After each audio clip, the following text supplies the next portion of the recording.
The planet is literally burning. As corporates, as an industry, I think we have no choice today than to really accelerate our efforts in terms of ESG. And the sBPRs from EPRA are a very good way of showing our transparency and to ensure comparability between companies in order for investors to be able to make the right decision. Well, I think one of the reasons why we want companies to publish that ESG data is that we can measure progress and we can have a better understanding on what it is that they're doing and what is effective. As a real estate industry, I think we really have a responsibility to contribute to a better environment and to better communities.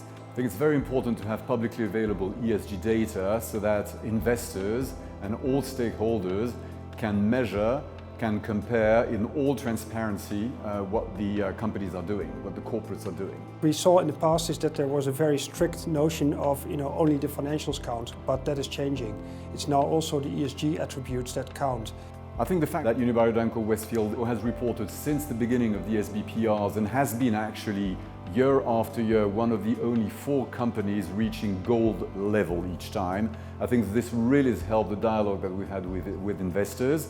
We look at the information that's being provided, and if the information is insufficient, then we can't invest. And I think recent events, the COP21 in Paris, the recent G7 in Biarritz, where environmental issues were at the forefront of the discussions between the world leaders, proves that this is not an option anymore.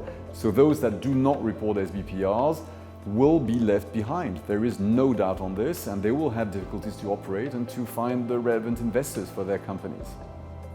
I'm a strong believer of the EPRA Sustainability Best Practices recommendations, and I would urge every company to report on those. So no choice left. Let's do it.